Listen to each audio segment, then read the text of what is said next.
When I was 18, I boxed up everything I had, snuck out of my parents' house, and ran away from home to become a video game streamer. This is my story. It was my dream to be a full-time streamer, but my parents were not that supportive, no matter how much I tried to explain it to them. But little did they know, my interest in making videos started way back in middle school, when I had the chance to edit a video for a history project. And at the time, I think my parents just assumed that making videos was like any one of my other hobbies, like playing PlayStation, Yu-Gi-Oh, or basketball. But it wasn't. And soon it would become more than a hobby because my life was completely changed when I got detention. While I was sitting there counting the minutes until it was over, I saw the kid who was monitoring us playing a game I'd never seen before. It was called RuneScape. And at that moment, I became completely immersed in the world of gaming. It felt like an entire universe had opened up for me. A universe that was full of video games that were all begging to be explored. So I grabbed my gear and started my quest to play every game that I could get my hands on. And of course, I was still playing RuneScape. But I wasn't just playing. I was watching YouTubers like Chris Archie and SparkMac play too. And ever since I had that thought, it gnawed at the back of my head like a RuneScape goblin. I couldn't let it go. I knew I wanted to be a YouTuber. My parents told me that my life shouldn't revolve around video games and YouTube, and that I had more important responsibilities to take care of, like my homework. But that didn't stop me. I spent every free moment I had creating videos. I made stick figure fighting videos for my first ever YouTube channel. I made sketches and stunt videos with my brothers and my cousin, which were filmed on flip phones, so the image quality looked like this. And eventually my brothers and I started making RuneScape content. We made commentary videos, montages, and highlights. But at some point, gaming started to have an effect on my other hobbies. Like one time at basketball practice, my coach was reviewing our grades to make sure we could stay on the team. And when he got to my name, he was like, "Ollie, I'm surprised you have such good grades considering all the silly YouTube videos you keep making." And everyone started laughing. So that basically became a running joke. Like, if I was underperforming, people would just blame it on the fact that I was spending my time making YouTube videos. And that was annoying. But I used that to fuel my drive to work even harder. And I did. It wasn't long after that, me and my brothers did our first ever Twitch live stream, which peaked at 650 viewers, which was insane considering it was our first stream. And after that, I really felt like we were on our way to making streaming a full-time job. But making streaming a full-time job wasn't easy. Over time, my brothers and my cousins stopped streaming with me, so I became a solo act. And a few years later, I made a big change. I stopped making RuneScape videos. And I transitioned to a new game called Elder Scrolls Online. I created content for every update, teaser, and leak, and because of that, people were coming to me for advice on how to play the game. Every single day, I was waking up with the goal to become the best PvP player I can become. And that I did. I was winning back-to-back solo tournaments and duo tournaments, and I figured out how to fight outnumbered, which many people didn't know how to do at the time. And as I did that, my Twitch channel began to grow. And it all came down to this big decision. I want to be a pro gamer. You what?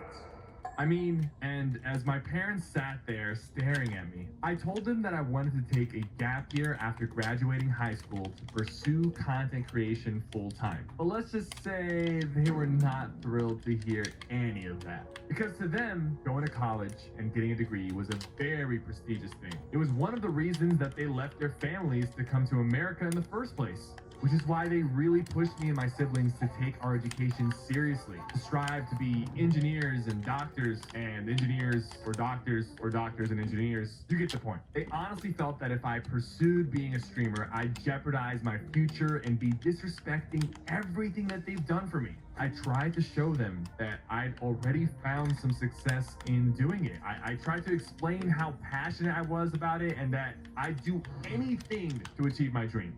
But they didn't listen, and I was forced to enroll in college. And this was a really hard time for me.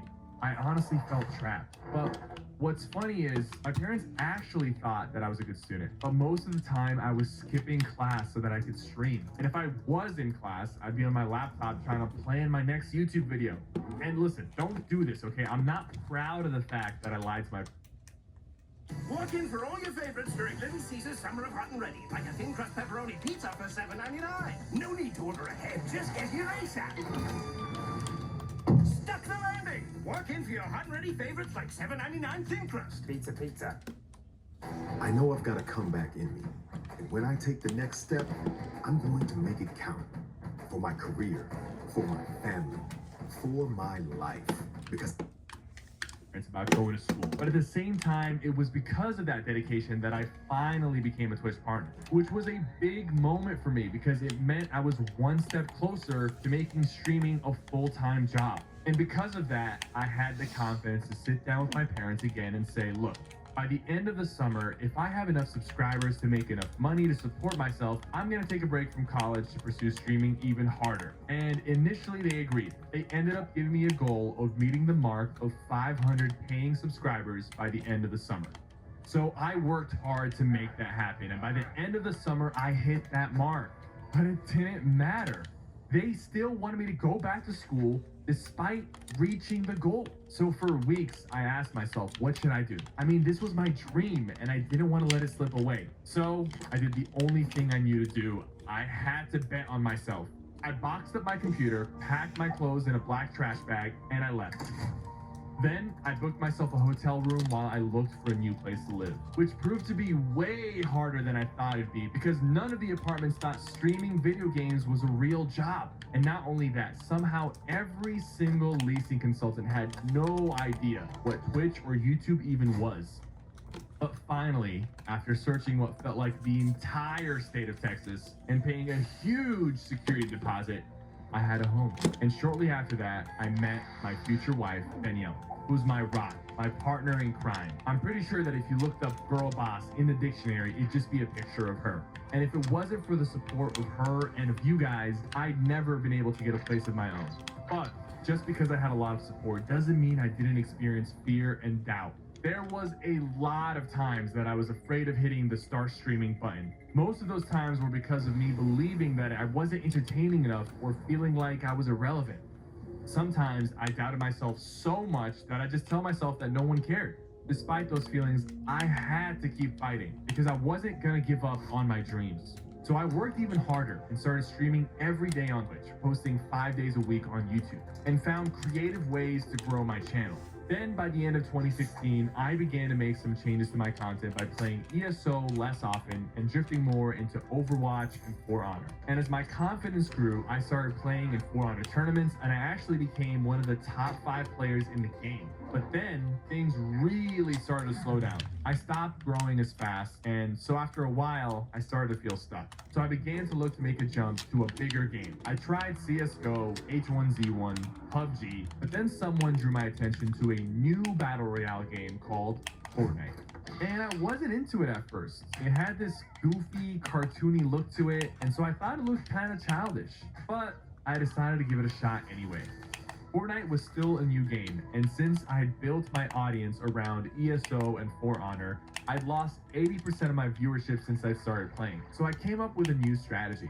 I started my stream much earlier than any of the big streamers were, just for a chance of getting noticed. And that actually worked. More people were coming to my stream, but I still needed something else to help me stand out. Fortnite had just added the launchpad to the game, and I started thinking, how can I eliminate someone using a launchpad? And that's when this happened. Yeah. Oh my God! It worked! And these viral clips were huge for me. They helped put me on the map and brought me the recognition needed for me to participate in the very first Friday Fortnite, which I ended up winning with my buddy Nick Mertz.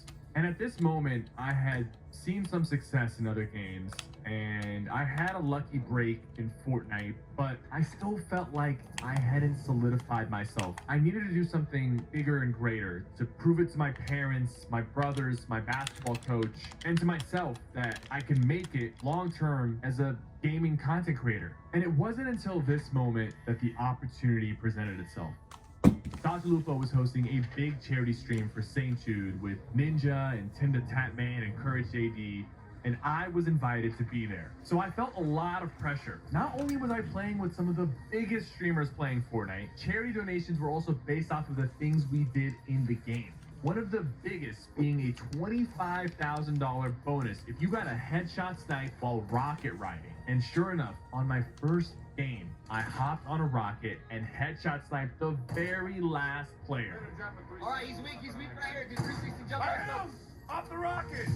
Sniper, you sniped him off the rocket? Yes, I did! And then during the next game, I clutched the win by throwing 2 traps on a wall that eliminated the opposing squad. And Dr. Lupo started cheering me on. Ninja was losing it. Everyone went crazy. It was seriously one of the best moments of my career because that was the moment that I felt like I had finally made it. And the rest was history. After years of dedication, I was finally able to prove to myself and my parents and feel like I had made it as a content creator. And what's funny is my parents even started pushing my brothers to start streaming as well, which just goes to show how far they've come. Seriously, guys, if you believe in yourself and trust in your ability to persevere through hard things, the doubt and fear that creeps up on you doesn't stand a chance. The only person standing in your way is yourself. Thank you so much for watching.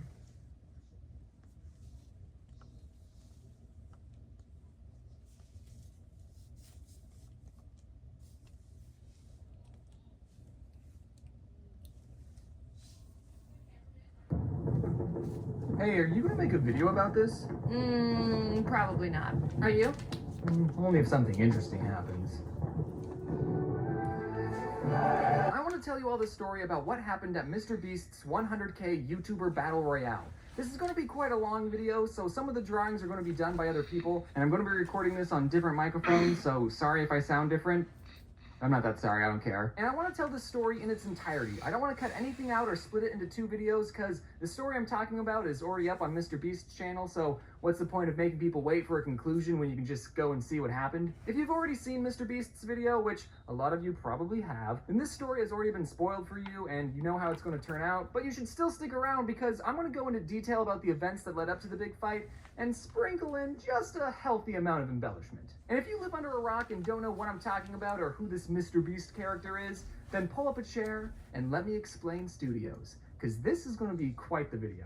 This is Mr. Beast, a 20-year-old YouTuber that after a couple of years of making cringy Minecraft intro compilations and how much money does X YouTuber make, he started uploading some unique challenge videos. But they weren't your normal challenge videos you see on YouTube, like the Cinnamon Challenge or the In My Feelings Challenge. He challenged his endurance by making videos like reading the dictionary in one sitting, or counting to 200,000, road to 1,000,000. Then he started one-upping his challenges by making some big and questionable financial decisions, like buying 100 T-Rex costumes, or literally giving out tens of thousands of dollars to people. His videos got insanely popular, which meant he earned more money, which meant he could spend even bigger quantities of money on videos, and in turn get more views because of how crazy they were, and then he got more money, and the cycle just continued, making him one of the fastest growing channels on YouTube. In 2015, he celebrated his 7K subscriber milestone, and in 2019, he's got over 16 million subscribers. The dude's been blowing up. And about a year ago, I sent him a Twitter DM saying, "Where do you buy so many things in bulk?"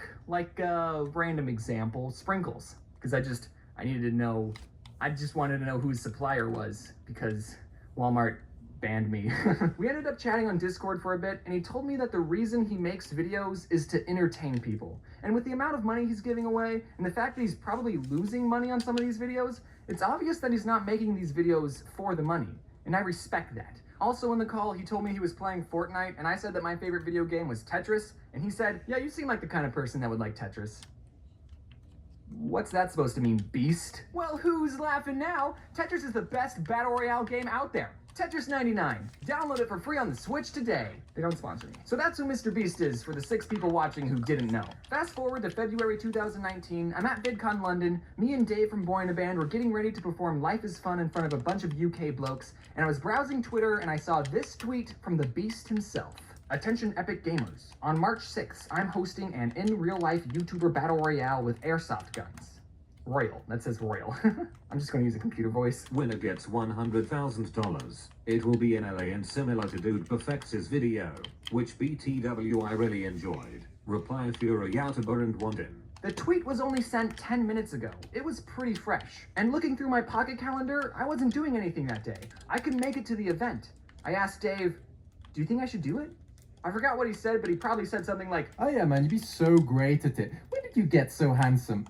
You're the best. so I replied to the tweet, I can make it. Then I got added to a group chat with 6 other YouTubers, so I wrote, hello competition. And the very next thing I saw was Mr. Beast added Logan Paul. And my mind went, Logan Paul? YouTuber's #1 storytime animator Logan Paul recently came out as a flat earther Logan Paul?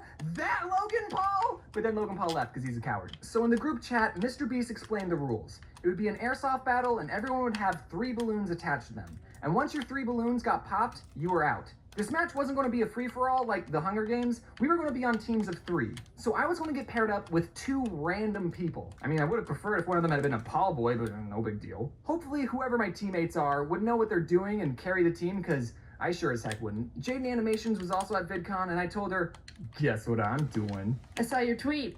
That's pretty epic, James. You're the best. She said. I said, Jaden, the battle's going to be in teams of 3. I don't know anyone else that's going. Do you want to go to war with me? Now this was a first for me. Never in my life have I ever had to ask someone, hey, do you want to fight in an airsoft battle royale against a bunch of other YouTubers for the chance to win $100,000?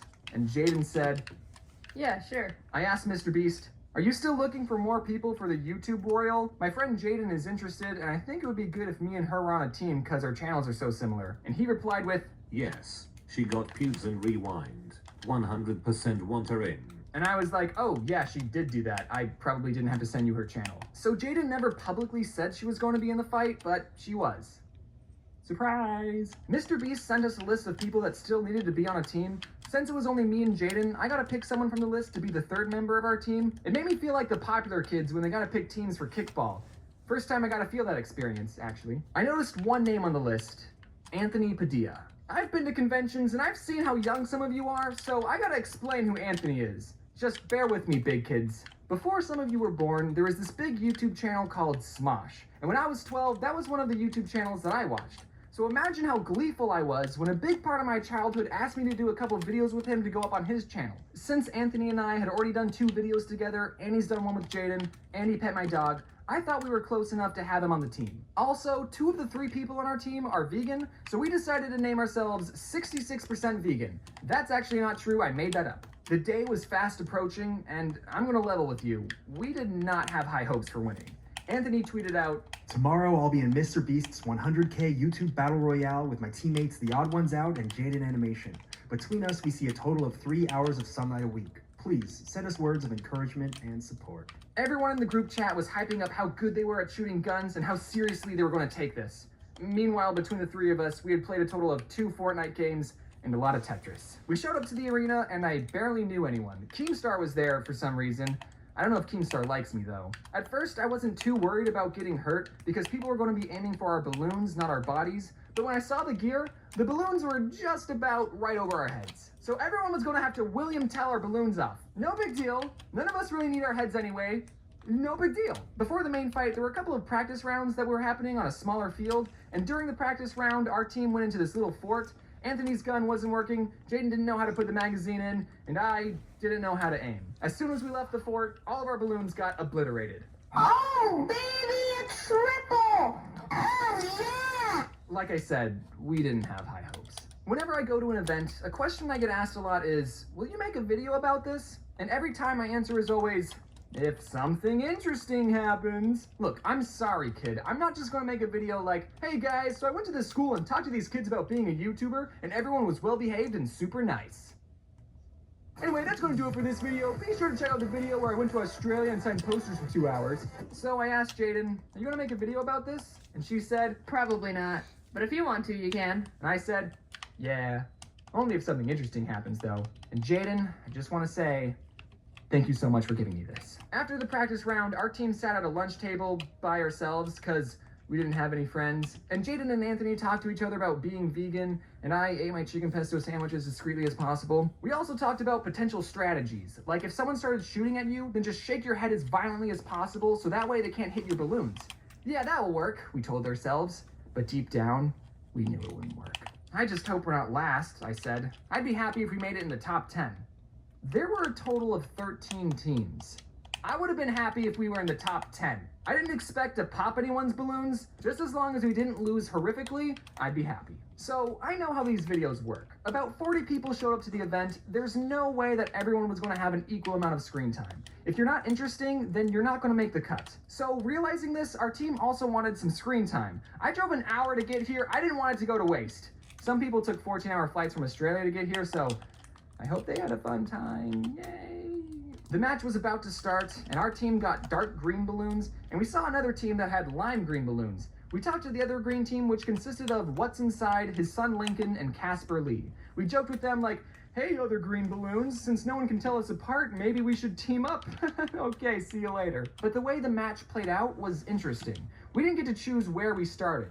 The map was split up into 13 different zones, and before the match started, someone on your team would pick a number out of a hat, and whichever number you got would be the zone you started in. That way, when the match started, the teams would be equidistant from each other. And to make it more interesting, you didn't begin the game with any weapons. Those were scattered around the field, and the closer you went into the center of the map, the better the weapons were. Supposedly.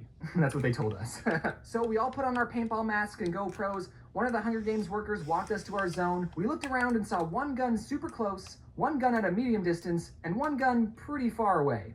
Okay, Jaden and I will get the close gun. You go get that medium gun and cover me while I get the far gun. Then an air horn blasted in the distance, and the game began. I ran to the medium distance gun, quickly snatched it, and ran back to where the group was. Jaden had her gun, but Anthony was empty-handed. Someone already grabbed the far gun, he said, and the team that grabbed it was the white team. And it didn't take long for them to start sending BBs our way. There wasn't a structure we could hide in, and Anthony had no way of fighting back. Dude, I don't have a gun, so I'm like sitting. The white team pushed us into a corner of the map, and a chain link fence stopped us from retreating any further. Looks like we're not going to make it in the top 10 after all, vegans. But then we saw the team to our right, and it was none other than the lime green team. With very little options, we walked up to them with our hands in the air like we just don't care, hoping that they remembered the very unofficial agreement that we had between us greenies. And fortunately, they took pity on us. They let us walk past them without shooting us, and they gave Anthony a crappy handgun. And we all agreed, okay, let's not shoot each other. Well, remember this. We later found a better gun for Anthony, and we also found a pretty good hiding spot that let us shoot at other teams while also keeping our precious balloons covered. Every 7 minutes, the refs would close off part of the map, making it smaller, forcing the teams to get closer to each other, just like the Hunger Games. But in the meantime, we were perfectly fine waiting in our hiding spot for the 7 minutes to go by. Would you rather eat a whole pack of cigarettes or eat a whole pack of cigarettes or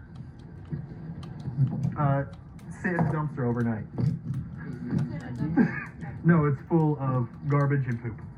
I'd rather eat the calories, right? Mmm, protein! Alright, I think we gotta make some headway or else we're just gonna be doing nothing. Well, we're not losing. True. And then after the 7 minutes, the map shrunk, and we and the lime green team got a little closer together, and What's Inside asked one of the refs, hey, is it okay if we team up? And the ref said, I don't know, I just work here. So cool, we teamed up. It was funny